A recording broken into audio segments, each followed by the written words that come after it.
I'm Jason Chaffetz. I'm Katie Pavlich. I'm Steve Ducey, and this is the Fox News Rundown. Wednesday, December 9th, 2020. I'm Lisa Brady. Battle lines in Washington over President Trump's ongoing claims of a rigged election. This is far and away the worst example of voter fraud and election theft. It's a wild conspiracy to think that Democrats and Republicans in these 5 or 6 key states would rig an election. I'm Dave Anthony. The coronavirus surge has led to renewed restrictions across the country. But more businesses are not complying this time. So closing down was not an option for us because we would not have been able to reopen. And I'm Abby Hornacek. I've got the final word on the Fox News Rundown. President-elect Joe Biden is trying to move on, tapping more members of an incoming administration and formally introducing his health team on Tuesday. It's a team of world-class experts at the top of their fields, crisis-tested, defined by a deep sense of duty, honor, and patriotism. While Biden was holding that event in Delaware, President Trump was holding a White House summit on his administration's COVID vaccine program, saying we're on the verge of a medical miracle ahead of an FDA advisory committee hearing on Thursday. He also took questions from reporters and didn't budge from his claims of widespread election fraud. Let's see whether or not somebody has the courage, whether it's a legislator or legislatures, or whether it's a justice of the Supreme Court or a number of justices of the Supreme Court. Let's see if they have the courage to do what everybody in this country knows is right. But just a few hours later, the U.S. Supreme Court rejected an effort to reverse Biden's win in Pennsylvania over questions about the state's certification process and whether the state's mail-in voting law was constitutional. Pennsylvania Congressman Mike Kelly and other plaintiffs arguing there should have been a constitutional amendment to authorize it. The state's highest court said they waited too long to challenge it. The U.S. Supreme Court turning the case aside without comment. Regardless of ongoing challenges in court, Tuesday was the deadline for states to certify their election results in time to ensure their electors will be counted in the Electoral College vote, which is fast approaching on Monday. But one supporter of the president in Congress is looking ahead to January, when Congress counts those votes and formally declares the winner. You know, we have a choice.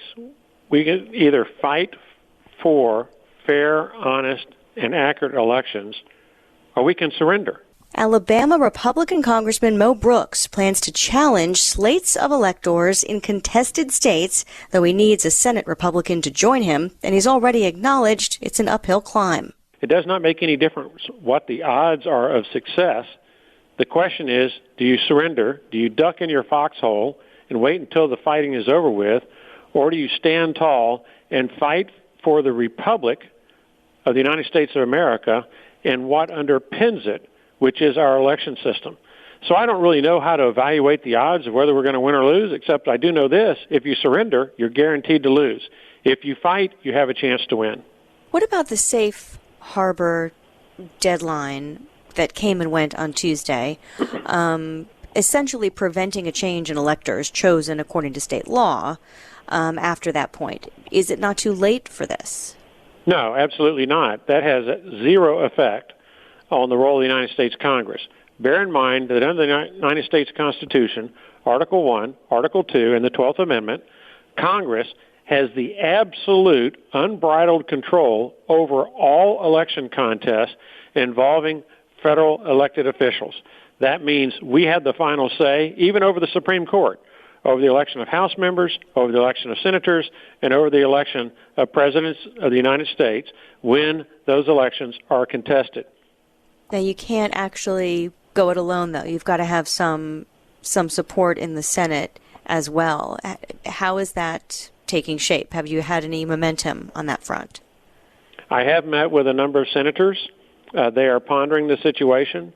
I'm not going to identify the names of the senators I've met with, and I'm not going to disclose where they might end up being, because in my judgment, it is really up to them to do their homework, as I have done, do their research as I have done, and reach the conclusion I have reached, which is that this is far and away the worst example of voter fraud and election theft in the United States of America's history. It involves the presidency of the United States. And in my judgment, if, based on the evidence I have seen, which I find compelling and overwhelming, if we limited the election count to the votes cast by eligible American citizens lawfully, then Donald Trump easily won the Electoral College, and Donald Trump is due to be reelected President of the United States. There have been calls to make the process more uniform and streamlined around the country. I mean, is that something you think Republicans would support, those kinds of changes? People who believe in our republic and who want an honest and accurate voting system support that. But Socialist Democrats do not, because that makes it harder for them to steal elections. It's just that cut and dried, okay? Who is it that made it easier for illegal aliens to vote? Well, the Democrats did when they jammed through the United States Congress in 1993 National Voter Registration Act legislation that makes it illegal for our voter registrars to require proof of citizenship when illegal aliens and other non-citizens come in to vote. Who is it that has made it harder to prove that someone who comes in is actually the voter they say they are? Well, it's Democrats. Who is it that came up with and foisted this vote-by-mail scheme throughout the United States of America that both Jimmy Carter and James Baker in their report in 2005 and this Federal Election Commission type entity, they condemned absentee ballot voting and en masse mailing of ballot voting. And who is it that pushed this weakened scheme? Well, the Socialist Democrats did. What about the simmering debate about abolishing the Electoral College system? Is this just going to keep gaining traction in either party, depending on who wins an election? I am absolutely opposed to abolishing the Electoral College system, and here's why. A little bit of history is in order. The Electoral College system was critical to the creation of the United States of America as a country. We would not be a country but for the Electoral College system. And that's because the smaller states would not join what became the United States of America. Keep in mind that they were independent countries at the time in 1776 through 1789. And there were 13 colonies or 13 independent countries. And the Electoral College was submitted as a compromise to the smaller states so that they still would have some voice in the governance of the United States of America. I believe that is still the case. I do not want the United States of America beholden to the block votes from left-wing socialist states such as California or New York, or just go down the list. And so the Electoral College is serving its purpose, one, in the creation of the United States of America, because we would not exist without it, and two, to give those lightly populated states some voice of substance in the election of the President of the United States. Not every Democrat supports doing away with the Electoral College or thinks it's worth the time and effort to try. I got that question a lot during the presidential, and my comment was, look, that's so far out of the realm of possibility. Ohio Congressman and former presidential hopeful Tim Ryan. You're talking about a constitutional amendment, and so, to me, it never made a whole lot of sense. We've got to figure out how to go into small states, into rural areas, and learn how to win, and not, not that there's not legitimate issues, but we're looking to pass budgets and keep the government open, as a bare minimum. I just don't think that we have the time or energy to really put behind something that would be so out of reach. So it doesn't make a whole lot of sense to me. How much of a chance do you think Congressman Mo Brooks has with his plan to challenge the slates of electors on the House floor in January? Oh, I think it's a 0% chance. It's to me, it's a lot of grandstanding and, trying to raise money, online on social media by doing things like this. And I just, it's going at the heart of the constitutional process that has been set up, and this country has been participating in for over 200 and some years. So I really don't think it's going to go anywhere. If everything were the opposite, just imagine for a minute, and you really thought the election had been stolen, would you be willing to do the same thing that he's doing right now? No, I mean, where's the proof? I mean, every court, including courts with Trump-appointed conservative Republicans, are shaming these attorneys for having zero proof. And the attorneys are saying fraud on the outside of the courthouse, but when the Rule 11 and these other requirements for lawyers to have to tell the truth in the court apply, they say there isn't any fraud. So, I mean, you can see what's going on here. Why don't they say the same thing in the courtroom that they say outside of the courtroom? And these are the president's attorneys, because the facts just aren't there. And so you have no proof in any of these states. It's a wild conspiracy to think that Democrats and Republicans in these 5 or 6 key states would rig an election that would put a Democrat on top of President Trump. But then we lost congressional seats in those same states. So, it's like it wasn't a Democratic tidal wave. We didn't do well in the Senate races. We didn't do well in the House races. So, there's a lot going on here. But to say that there's this vast conspiracy between Democrats and Republicans and local boards of elections all over the United States is a pretty big stretch. What do you think is the possible way forward here to help along those lines with public trust and the integrity of the system? I mean, there have been some calls to make the voting process more uniform and streamlined around the country. Is there something like that might work? We'd always like to see more people voting and less lines, and I think there's a way to make this happen more efficiently. But that would mean maybe federal money going down to the locals and having them implement, the changes that they need, or improving the staffing, or whatever the case may be. I would like to see some of these states change their laws to count those ballots first that come in through mail, not wait until election day to count them, which is what led to the decision coming in days later, as opposed to having all those votes counted before election day. And maybe that's a staffing issue or something, I'm not sure. But those state laws should be changed, and those votes should be counted before election day, so we have results on the night of election day, if at all possible. Well, it looks like we're heading into the home stretch, so to speak. How do you feel about the picks that the president-elect has made, and the ability of the incoming administration to sort of get its agenda done, given the current climate in Washington? I hope so. I mean, I hope, regardless of what happens in Georgia, that we can find some issues out there that are down the middle that Mitch McConnell can agree on. I think there's a lot of opportunity around the new energy economy, including natural gas, in moving and trying to, dominate these energy industries and not let China beat us at all of these. Have a very disciplined approach to how we do this.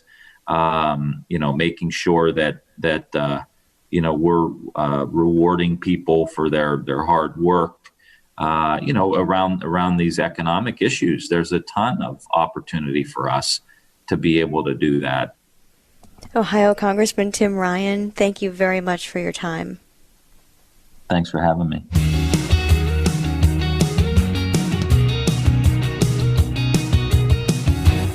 This is Abby Hornacek with your Fox News commentary coming up. Is this the beginning of the end of the pandemic? Coronavirus vaccinations have started in Britain. A 90-year-old grandma got the very first Pfizer vaccine shot, or jab, as they call it there. I thought it was a joke, to tell you the truth, to start with.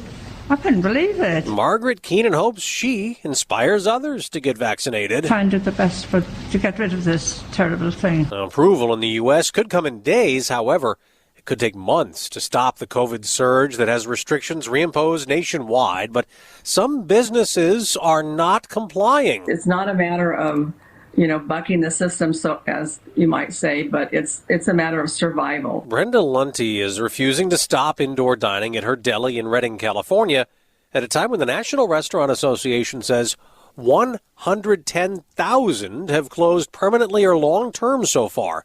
That's nearly 20% of U.S. restaurants. Mike Coughlin's trying to avoid that, also defying orders in Illinois, still allowing indoor dining. So closing down was not an option for us because we would not have been able to reopen. He owns the Village Tavern and Grill in Carroll Stream. To me, and to most of people out here in the restaurant and small business, because obviously it's not just the restaurant that's being impacted, we had no choice. If I close down, I don't have any income coming in. I've got taxes that are due. I've got, mortgages that are due, and obviously payroll, and the costs that you haven't paid, from products coming in. You were shut down in March for 2 weeks, is that correct? Well, that is correct. They asked us to shut down for 2 weeks, and we were able to stay open for carryout. We chose just to ride out the 2 weeks because, as far as we knew it, 2 weeks later would be open. Carryout is, we're not a fast food place. We're set up for full-service dining, and anybody that's in this industry understands that doing high-volume carryout in a place like ours is very, very difficult. It's very expensive. It's very labor-intense. So we chose to ride it out to 2 weeks, but after the 2 weeks, we saw that it was going to keep going, so we reopened just for carryout at that time. Okay. And then how long did you do takeout only? We did takeout, I believe it went into somewhere in June. They allowed us to do outdoor seating. So we did takeout until then. And the only reason we survived through the takeout because we couldn't. I mean, it's like I said, it's labor intensive to do takeout. I almost need 21 employees just to produce the product to get it out, which is very expensive. But the PPP was enough to help us get through until we were finally allowed to open outdoors and do outdoor dining. And then at that point, we put a tent in our parking lot. Right. And you talked about PPP. So you were able to get one of those federal loans, which you don't have to pay back, correct? You were able to get some money from the government to help sustain your operation for a couple of months. That is correct. And what about your employees? At the point we closed, we had 70 employees. Now we're down to about 33 employees. I didn't let anybody go. Once we reopened, I brought them all back, and the ones that didn't come back chose not to, they went somewhere else. You talked about takeout, and you stayed alive. For those 2 months, what percentage would you say you made doing takeout without any indoor dining? About 35%. So you lost that much money, of what you normally do? 65, yeah, we lost whatever it comes out to, yeah. Wow. And then you go and you're allowed to do the outdoor dining. So did the money come in more once you started that? So it did. What happened, we got up to about 65% doing the outdoor dining. We're fortunate enough to have a patio, which we have 9 tables. And then in the tent, we're able to put 17 tables. So that was that comes up to 26 tables that we added.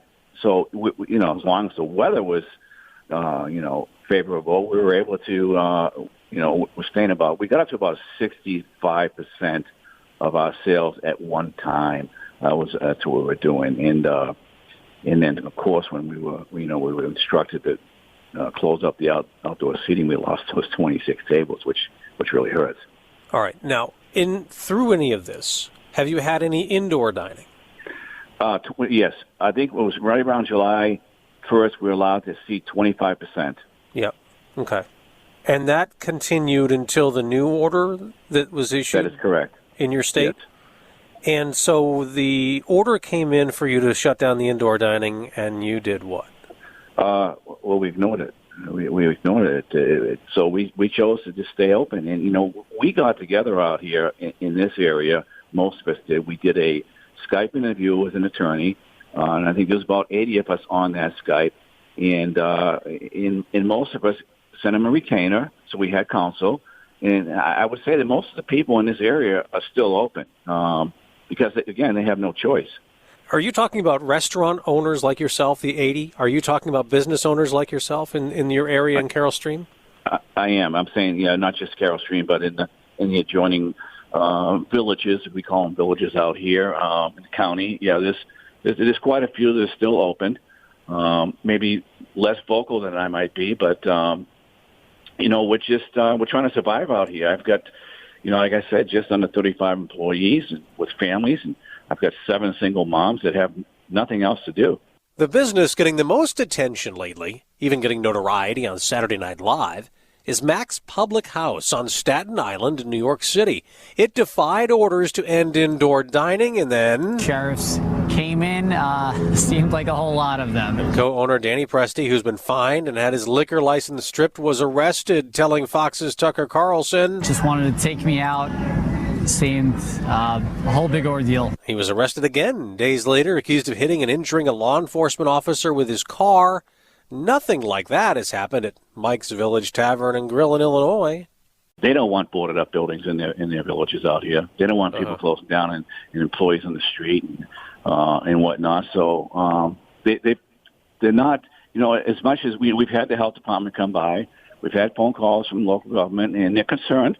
But it hasn't got to the point where we have a sheriff showing up at the door, and I don't believe the local police, sheriff, or whatever, really want to do that anyways. So you haven't even gotten a fine? No fines, no. How far outside Chicago are you? We're about 25, 30 miles outside of Chicago. But if you were in the city, you would be in trouble? I would say if we're in the city, we're under the control of Mayor Lightfoot, then we would be in more trouble, yes. So when you were complying with the restrictions before this, what did you do? What kinds of things did you do to comply? How much money did you have to spend? Oh, thousands and thousands of dollars. I mean, we took it to the extreme level. We've had several sanitizing stations in here. We've got thousands of dollars in plexiglass. We've X'd out every other table, so there's a 6-foot distance between tables out here. We put a state-of-the-art air purification system in that cleans the air as it goes. And people don't understand is we have an open kitchen here. We have an exhaust system. Our exhaust system is pulling all the air out of this restaurant constantly. So it's being replaced with purified air. I'm sure it's cleaner to eat in this restaurant than it is most homes. We're wiping everything down as they come in. We've got every employee's wearing masks. We have a sign in the front that don't enter without a mask on. We wiped all the condiments and tables down after someone gets up. Someone uses a salt shaker. It goes to one area where it's sanitized, and then goes to the next area where you can use it. So we've taken every step that we can and every protocol that's out there to make sure that people walk in here are safe. And there's no evidence that I have seen that says that restaurants are spreaders. And when they closed us down 3 weeks ago, asked us to close down, there was 7 in the 9 months that we were going through this COVID. There was 7 people documented, and I don't know how they even found that out, that caught COVID in restaurants. 7 people, and they're going to shut down a whole state, at least a whole county. In Michigan, Governor Gretchen Whitmer, a Democrat, while extending her restrictions another 12 days, banning indoor dining, said adults testing positive for COVID are about twice as likely to have dined at a restaurant compared to those testing negative. Our progress is fragile, and we cannot let up yet. Research being reviewed, published in the journal Nature, showed the majority of coronavirus spread takes place in restaurants, gyms, hotels, and religious organizations like churches. In a study of major urban areas, Mike Coughlin remains unconvinced. Well, according to an article that just came out a couple of days ago from the CDC, it even says in there the restaurant is not a high spreader. And just we had the Admiral on yesterday, which is part of the Trump COVID team, right, saying that there's no science of outdoor spreading, and they try to minimize what you can indoors, and that's what we've been doing. We've been minimizing what's indoors. What about contact tracing? I mean, you're staying open through all of this. What happens if somebody says, "Hey, Mike, I got sick in your restaurant"? Well, a lot of people have through the months. I mean, I'm not going to say that. We're not denying COVID's out there. My best friend was a restaurateur, almost died. He was on a ventilator for forever. But do you think? I don't know. Can you hide from a virus like this? I never heard of hiding from viruses unless you're just locked up in your house and never go out. I mean, I think it gets out there no matter what you do. I think you just need to have precautions to protect the weak and the elderly. But, every time we had an employee that had symptoms or might have gotten sick, they were 14 days, don't come back, get tested, whatever. We're doing everything we possibly can. We had to close a couple of times just because we had some staff out that were sick, and we didn't want to take a chance. There's talk of another round of financial aid. Do you want more federal help? How do you stand? Well, I need to say that everybody that I know in this industry, in small business in general, because face it, it's small business is going to hurt, is going to need it. I mean, I'm not going to be able to survive another couple of months at 25% of my business or whatever it might be. And it's just because we're open doesn't mean that people are flocking out here, because there's a lot of scared people out there. I mean, it's half the country will come out, half the country won't. So yeah, is it dependent? If the governor says we can't open till January, February, and then we have to stay at 25%, none of us will survive without any more help. So Congress needs to step up and do the right thing. I imagine you are rooting for the vaccine as hard as anybody. Hey, I'm rooting for whatever makes people feel safe and want to go back out. 2 Fridays ago, the governor sent out an Amber type of alert on all our phones, telling people to stay put, stay in home, don't go out, don't eat with your family, whatever it was, and that scared the hell out of everybody. It really did. We saw a decline in people coming out at that point. Well, we hope you can continue to survive. I know a lot of restaurants have not, and Mike, we really appreciate your time and thanks for joining us. Well, thanks for having me. Mike Coughlin, Village Tavern and Grill in Carroll Stream, Illinois. Take care.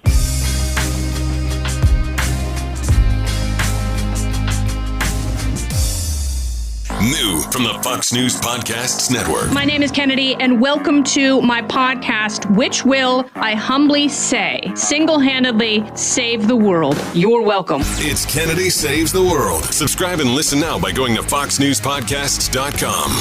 It's time for your Fox News commentary. Abby Hornacek. What's on your mind? We made it. Congratulations. It's officially the holiday season. And it's not breaking news that this year is going to look different than what we're used to. But God has a plan for everything, right? So if we look at it that way, we're able to ask the question, what can bring us comfort in this unpredictability of life during the storm of COVID-19? Look, I don't have all the answers, but in my opinion, a simple way to look at that question is to find something we can root ourselves in that's predictable. And what is more predictable during the holiday season than traditions? The nice thing about traditions is they don't change. And in a world that has changed a lot in 2020 and continues to do so, we should strive to find solace in the things that have been resilient through the test of time, like checking the sky for Santa Claus with your little ones, or finding the perfect branch to hang that special ornament on, or gathering around with your favorite people to light your menorah. Things that have unmeasurable value and touch our hearts like snow on Christmas morning. It is so easy to get lost in the chaos, but traditions ground us.